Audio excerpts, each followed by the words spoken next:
What's up? It's time for more Blue Lock. We're in season 2, episode 11. In the previous episode, I can't remember all that happened, but I do, like, it always stands out to me, like, 1 or 2 scenes in the episode. And the main scene that I remember is Chigiri getting benched, because that was wild. It was really, like, it was sad, and it was pretty brutal from Ego, who was like, what, are you fucking crying, you little bitch? Like, that whole scene was crazy. But very entertaining, and honestly, probably gonna be good development for Chigiri. Like, he sees now, you know, I sort of hung up my cape on soccer for such a long time. Now I'm suffering the consequences of that.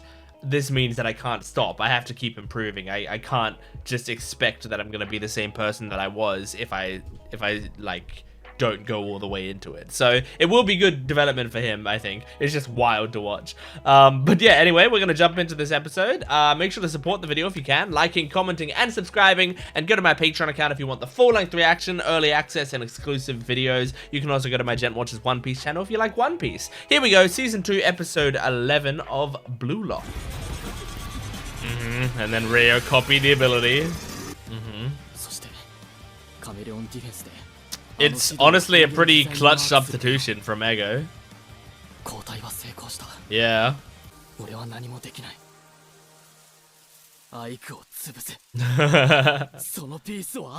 I'm excited for that. What you taught us? Is that referring to Ego? Are you in love? My brain's getting a stiffy. My gosh, man. Oh, he's fucking hungry for it. He doesn't think about any of that shit.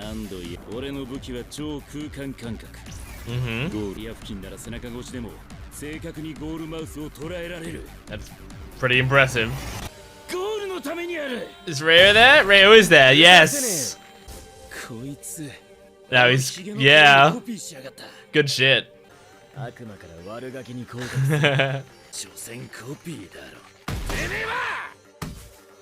Nice! Good shit.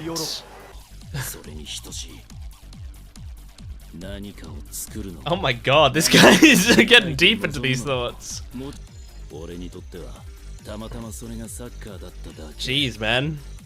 You get stopped once and you start getting philosophical. That was a good kick. Good clear.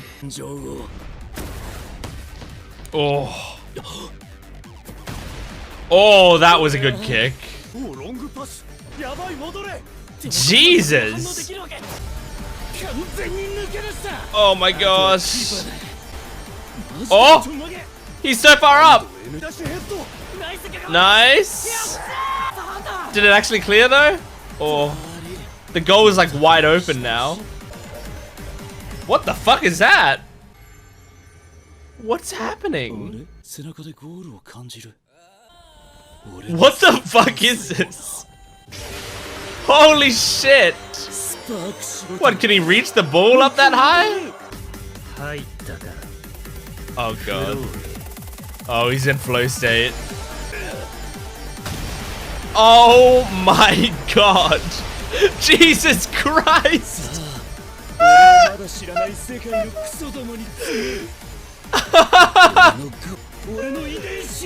I love the music here. What the fuck? He's so fucking insane.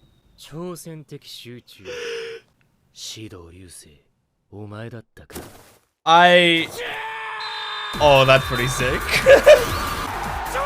That scene was pretty cool. The build up, the music, the colors.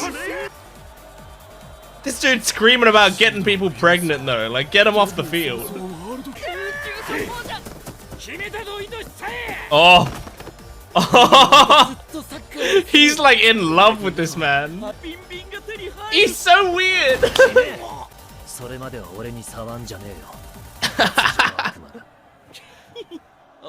What a tease. Oh my god, if I score 20, let's get married. Yeah. He started clicking with someone.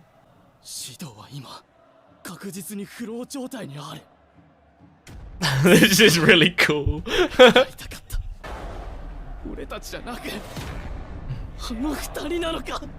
I mean, maybe. Oh, the crowd is so cool. It's so like immersive hearing the cheering. What's he supposed to do? Yeah. Anri's so pretty.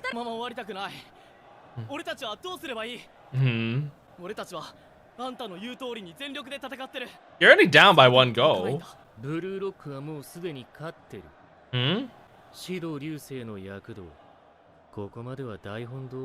Okay. What? Oh. Oh shit.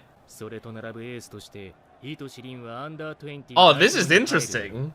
He's like, I did my job. Wow. That's surprisingly selfless. That's kind of cool, Ego. I love that response as well. We need a win here and now. Yeah.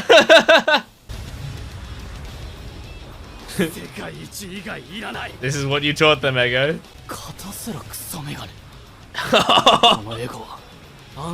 Yep. I like when Isagi goes into shit talking mode. Oh, this is hype. Oh. Yes! Get Barrow out on the field!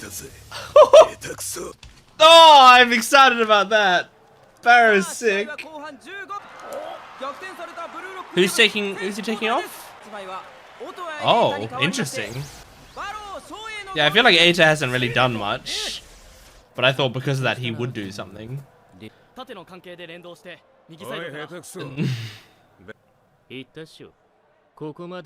Yeah, now it's just up to them.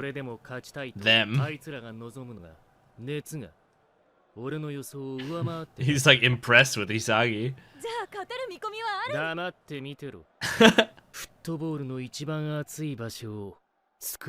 Oh my gosh, this is so exciting. I'm always shocked at how tall Nagi is. He's such a tall guy, but he seems short. Alright. Here we go. But are we centering the attack around Barrow now?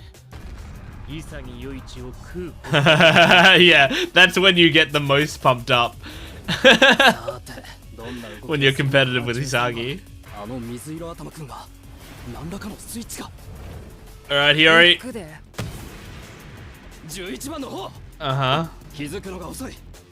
Can he quickly pass it to Barrow? Oh no, Barrow's just gonna steal it. There you go. He stole it. That's what he's doing.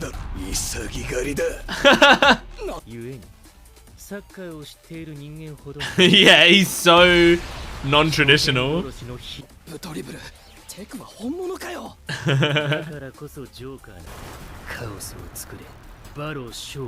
It's so cool. Is he actually gonna score here? He could.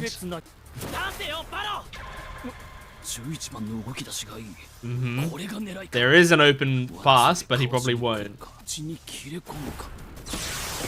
Yep. Yep. He's not gonna do that. He's opening you up even more. I'll never pass to you. He's so selfish. Oh, damn.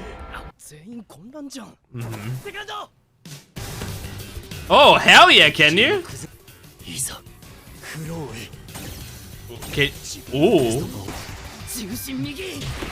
Oh. Oh my gosh, hell yeah.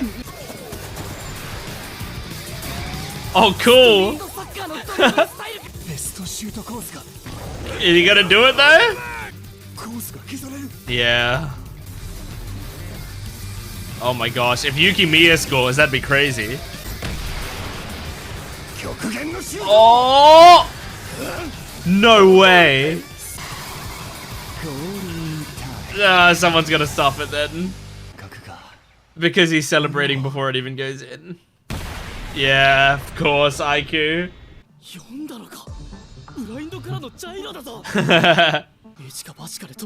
Yeah, it's like what goalies do, where they just leap one way. Because you can't possibly predict it. Soccer players genuinely do that. They have to sometimes. Now he's having a flow state awakening. Yeah, shit.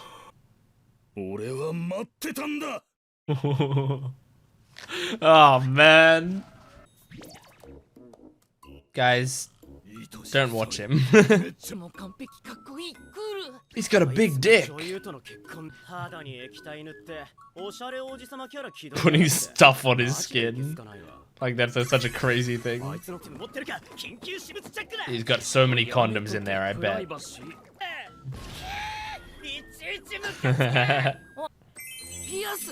Oh, what the heck? Very cute. Does he have a girlfriend? He could. Oh yeah, look! It actually would suit him nicely. Yeah. Makes sense. Alright, that was Bluelock Season 2 Episode 11. That was a fun episode. I really loved that episode. That was one of my favorites of the season, I think. Like, it just... Firstly, the Shidou goal was bonkers. Like, absolutely insane. But, yeah, I mean, it makes sense. That they would have such a crazy goal for him. But I like that. It felt like the anime kind of went all out on it. It had like a really great build up. I'm gonna like be rewatching that scene. I think it had a really great build up, and the music was so cool, and it was so. The thing is, Bluelock, I think, throughout the series has like lulled me into being more and more okay with how ridiculous it gets with the stuff that happens in it. Like I don't care how realistic it is. It like when there's real touches to it, you know, like when there's stuff that I'm like, oh, that's actually like a legit sports like technique, or that's like a real thing. That's really nice. I like that, but it's not necessary to me. Like it does not lessen my enjoyment of the show going like, well, that part's unrealistic, that can't happen. Like I don't care, because this show has set up a universe where a lot of this stuff makes sense. Like in this universe, there's a fusion of these players can do absolutely insane, athletic, like monstrously talented things, while at the same time, at the same point, it also, like, these are players who will treat the simplest of soccer techniques as if they're special, you know? Like, so there's like a mix between those two things that's constantly happening. But it's not inconsistent. That's consistently been the case throughout the entire show.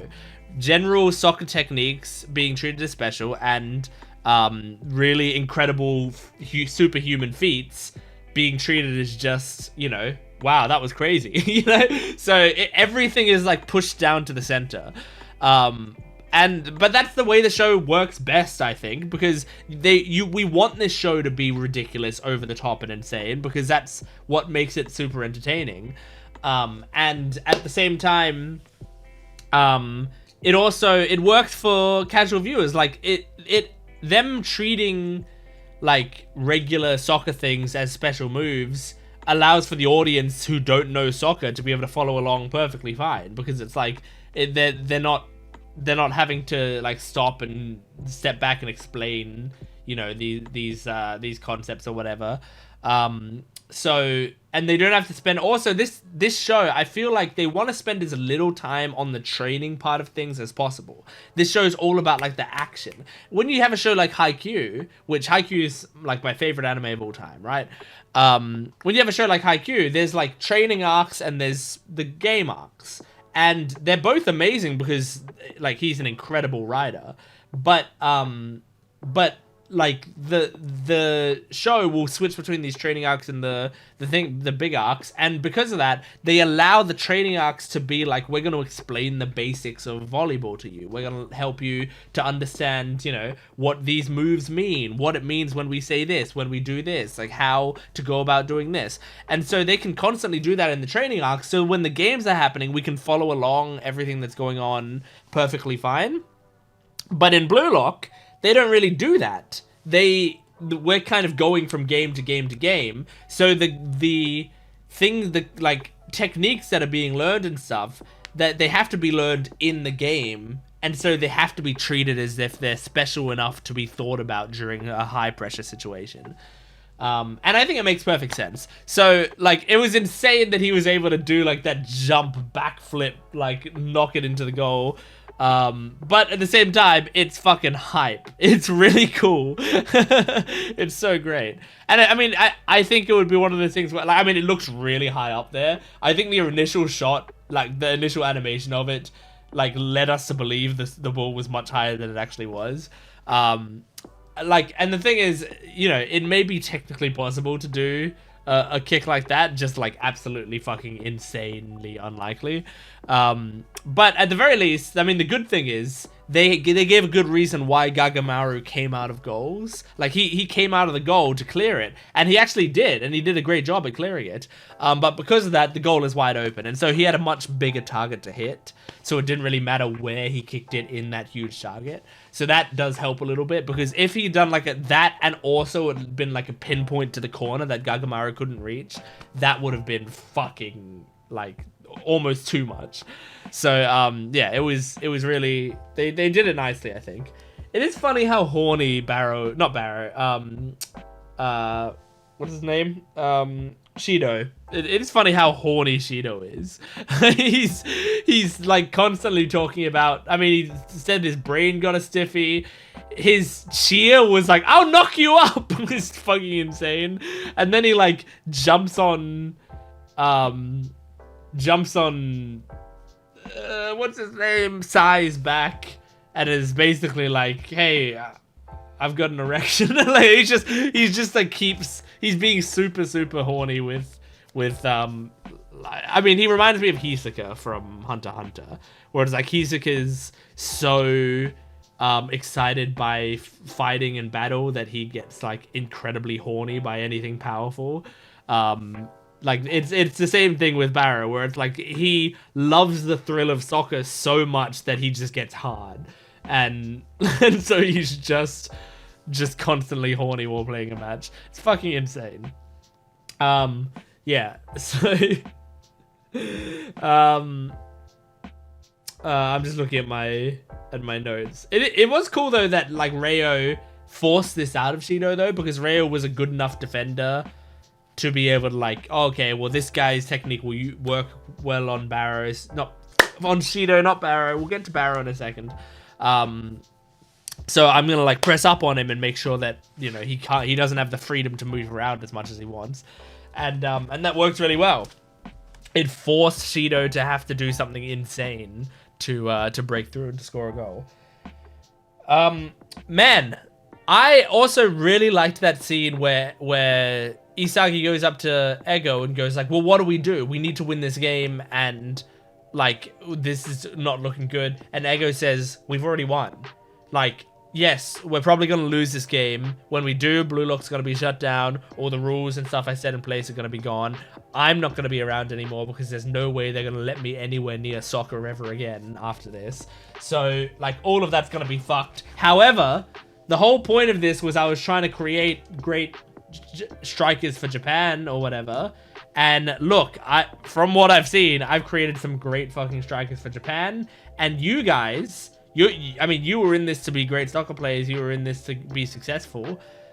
guess what? You're going to be successful, great soccer players. I've taught you this shit. You've learned it now, and now you've got the attention of a world stage seeing you do absolutely fucking incredible stuff. You think they're gonna, like, kick you to the curb? No.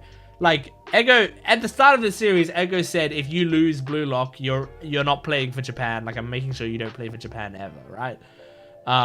But now it's like, well, if Blue Lock gets shut down, this is actually good for most of you guys who were otherwise not going to be able to play for Japan. My rules are no longer in place.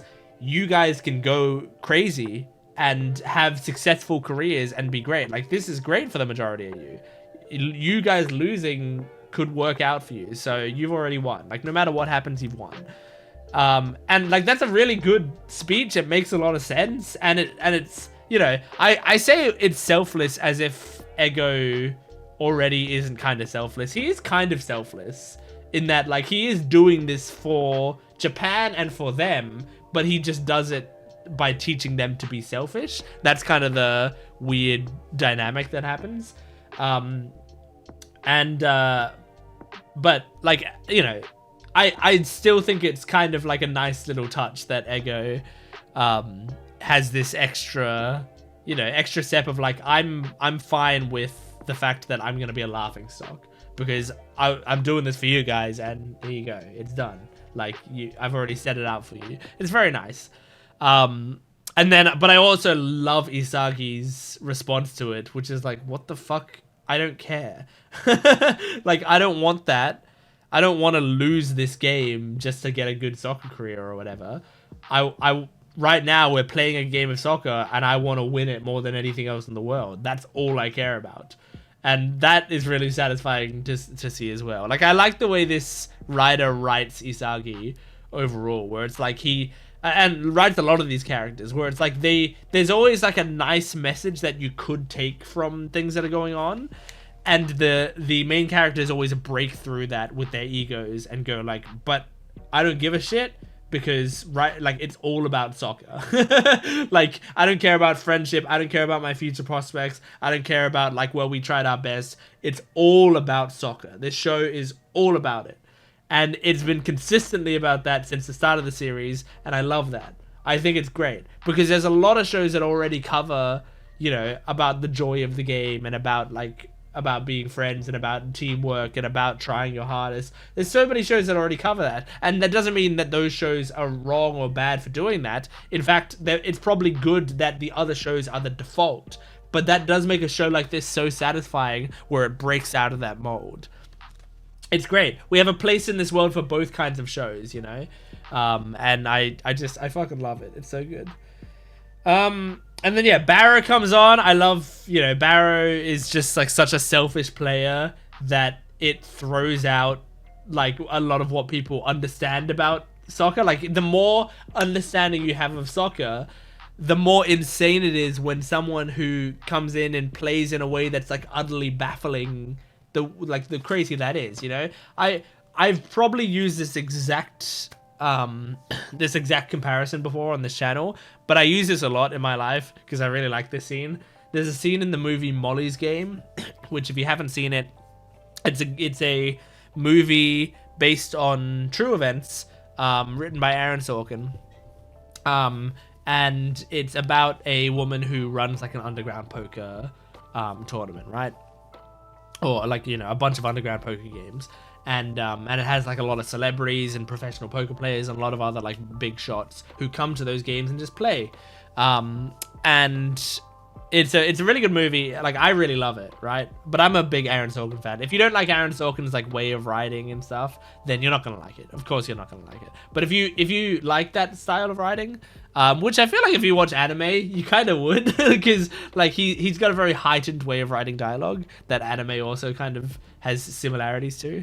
But yeah, anyway, so Aaron Sorkin wrote this movie Molly's Game, based on a book which is based on true events.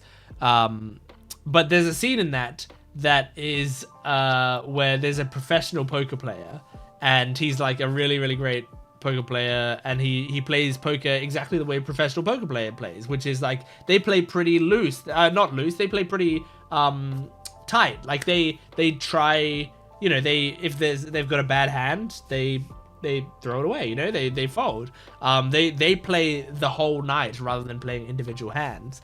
And they do it with really intelligently, and they analyze everyone else's moves. And a lot of the other players were like, get kind of annoyed by that because they're trying to gamble. They're trying to like go, well, I got a kind of shit hand, but I'm going to keep putting money in because like, what if I do have the best hand?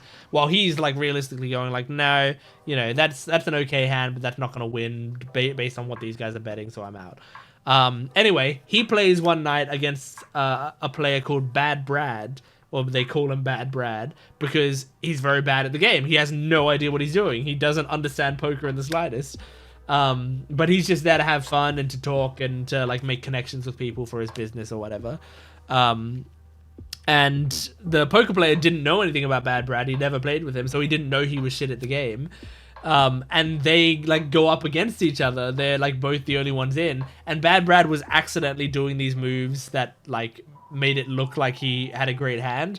But like the thing is, the reason Bad Brad was so effective against this poker player is because the poker player doesn't expect anyone to be that bad at the game. You know, they expect them to have some sort of thought going into their hands, and like they wouldn't be raising right here if they had this, so of course he doesn't have that. And like he just keeps, you know, overanalyzing everything.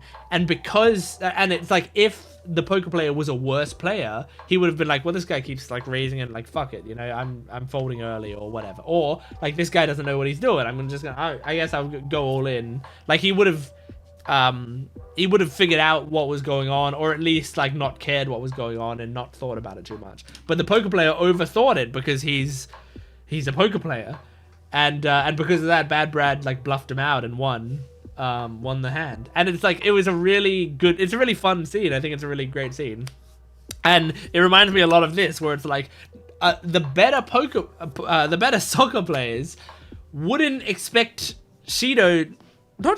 Barrow. I keep switching back and forth. Wouldn't expect Barrow to be doing fucking crazy shit like stealing the ball from his own teammate, you know? Like, why would you anticipate that? So if you can't figure that out, like if you can't read those sorts of plays, it's going to be way harder to play against him, because on top of that, Barrow is also very talented. He's also a great soccer player.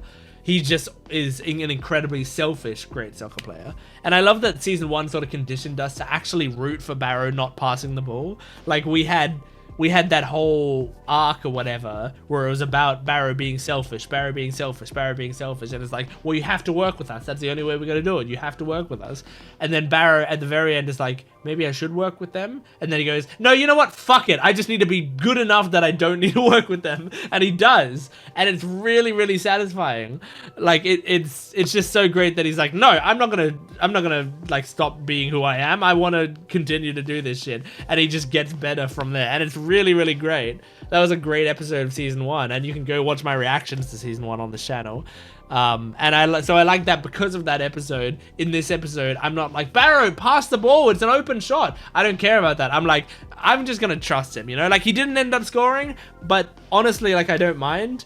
I think it's just really fucking cool nonetheless, and I'd rather trust him to do, like, you know, he's a wild card on the field. Like, just let him be a wild card. Sometimes it's not gonna work out, but sometimes it will, and you have to bet on him, like whether it's gonna work, whether it's there or not, because that's the point of him being on the field.